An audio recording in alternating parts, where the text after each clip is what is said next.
nabula bw'obanga kyaki z'abalokole tozesiga bulungi togisabiramu ologezeko mu kyaki z'abalokole nga balina amateeka agaano nsomanye ekyali kyaganda okusaba ng'ebyobulokole nabivaamu ate nga bwe nakulira lumu nze wemera mu kyaki nsumagira oyo sitaani waliwo akanyomero k'ettendo ne bw'oba ofa tosobola kusumagira abalokole batumanyira abasumba oyina otya omwana wa munne endiga ate nga musabo bakuyita muzzukulu kyokwanze siba musabo oba muzzukulu ate ofuna omukisa n'obeera jjajja wanu n'omugamba jjajja waagwani niwali okanya kuba musumba tolaba ku yesu talidda wali jjajja nagamba genda onaaba ekyo ako kaabagezi bokka either you go to Jamila or you stay in the area. Bw'obeera musabo oba muzzukulu ate okimanyi munywa ku kiro kimu nejjajja ekikompe wagamba nywakawo muzzukulu ne mu kanisa ate kyaki zonna n'abakatuliki ogenda kulanga nga obusigaddemu kamweyongeza mpayo omusamize okuuma atambula ne bawunsa abalokole batambula n'abasirikale kakati ekimu ku byali byaŋŋanda ogenda mu kyaki z'abalokole kusumagira nnyo nga bwe baba bakuba ettendo masoba olimanyi ebavayibu tibuyimba kyawo bw'ettendo situka muno naatera okuwasa nayogera kunoonyani waliwo bw'ettendo enyimba z'ettendo mu kyaki sitaani mulinyirire sitaani mulinyirire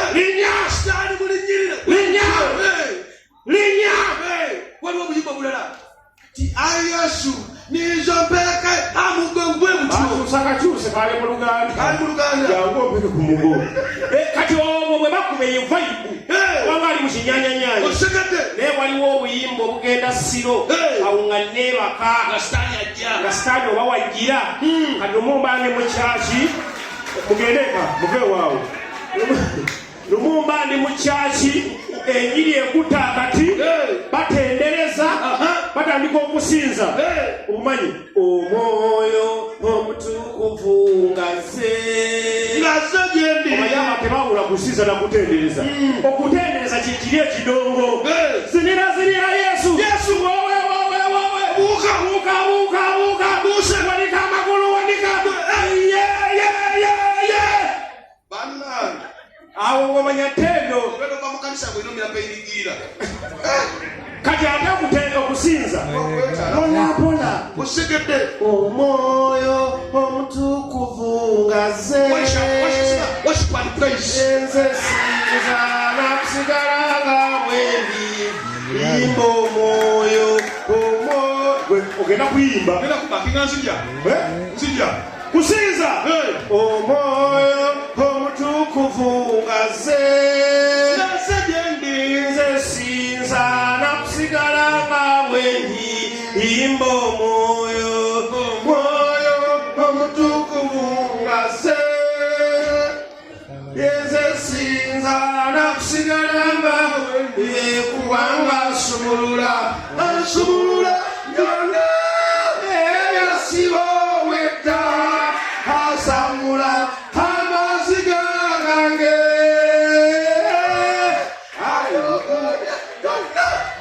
ebyasibo wedda nze sinza nakusigala nga bwendi omwoyo omutukuvu ngaze gyendi nze sinza nakusigala nga bwendi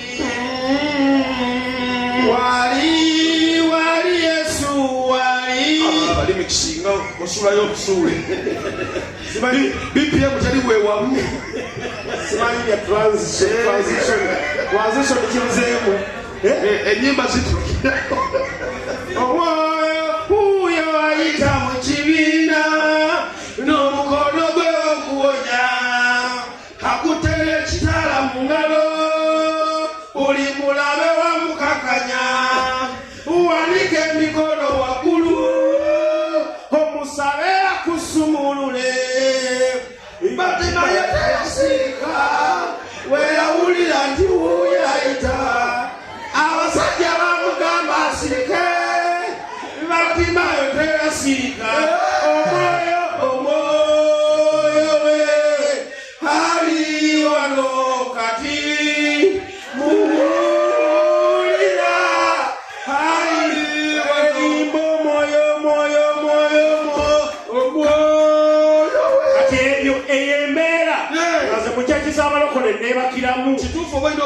baba basinza oli mutuufu era olunaku lumu bamala okusinza ne bamala okutendereza ng'otulo twatutte ne bagenda mu kubuulira enjiri ngenda okudda engulu nga mpulira musumba agamba situka wa luganda n'olwava mu tulo nasituka busitusi ngenda okulaba kyaki nzenze kanza ayimiridde musumba ambuuza watandika otya okola ki njagala okuddamu okulubaga wa luganda beerayo waggulu gwe kyakulabirako ekiramu living example nga sinnamanya agamba mpola n'agamba kyaki yonna muwe engalo ez'amaanyi bulaza ne bampa engalo ez'amaanyi nesangula otulo njagala okutagamba bulaza beerayo toswala tekikwasa nsonyi oba wakivaamu kati oba wakiviiramu ddala mukama n'akulokolola kati wadde eno wamanya yesu omulamu waali nemugamba musumba nemugamba tugenda kuwa kyanso nnyonnyole watandika otya byali bitya nenjagala okuddamu okutagamba beera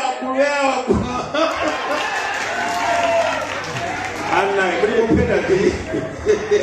kikopo njomanya tetugenda nvaawo wano paka ng'omupiira ogwo guwedde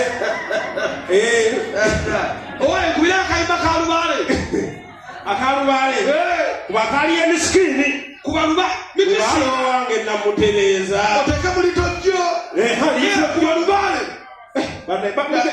ugende nno tusabireko senga tusabireko beera mubalokolebo twagala ddawo ku siteegi wano omupiira ogwo guwedde nga ne tivi baziwanudde basibyeko buli gwe bakubagenda ne tivi yo selekta akayimba ka lubaale nze ndi wa yesu nnyo nze ndi nnyo ku gulawundi bulijjo omuntu wawasi badde batugamba badde bw'ova osigala ku lusi kuno ng'otaasa abazzukulu nene mutulimba ofute weefiirira ennyukuta nga mu luzungu teriyo ne ku keyboard teriiko yesu agamba mu luzungu nga tekiriyo oluganda lukaga bayita we oli mutuufu era buli ekintu nga kitambule mu Uganda kiba kyalijawulo kigambo nga kimanyi muzungu tekiriyo kakati amawulire amawulire ag'oluswayiri n'ag'olusagamulamu ag'oluzungu kakabulabulamu naye amawulire ag'oluganda gajudde ebisoko owuliranga omusajja agatotuuka ku ggulire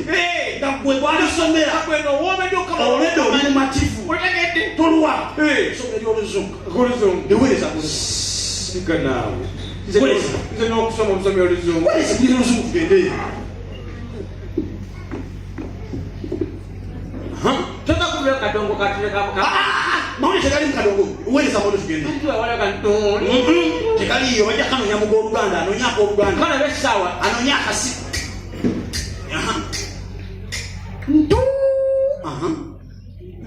A very good evening, ladies and gentlemen, and welcome to NBS Live at 9. My name is Stuart Jesus, and I'm going to present you the news live at 9 today. Starting off today, the Parliament of Uganda has passed the bill of rights. We'll come once again, come on today.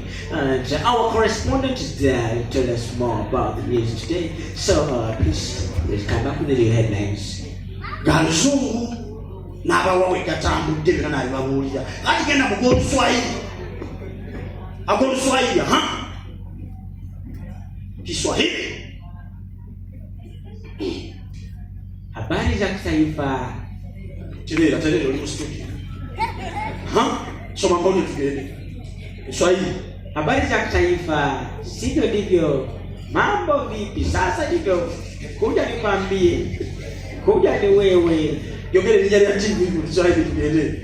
Usiende mbali nami. Bado nakupenda. Yogele sawa mbali nami. Sawa, bado nakupenda. Bakambe ni twende kulu. Na msichana wangu na mwanaume. NBS Live at 9. Na ye abasajja basome kulire. Otega CBS nga banaleta tu. Nga banalituuka nako. Kwenga wamatidde. Oluganda. Era nze kusoma Oluganda. Ono alusobola. Mwabalina emitwe gy'abaga. Tula yo. N'enkula ya Kiganda. Mpola. Omuganda nga naweereza eggulire. Otega leediyo nga talina na kyeyasomye owulire.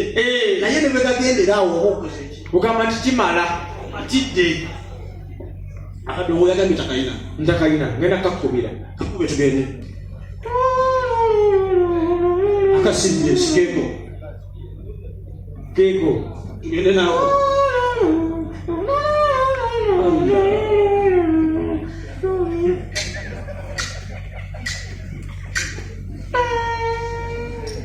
Chimana utandikirawo nawe butiisa obwanga bwengo butiisa aibene kwengo gwe musotayo gayo kasalongo ebbanga lyomaze ng'olamula Obuganda budabuda ayi nyinimu mutatya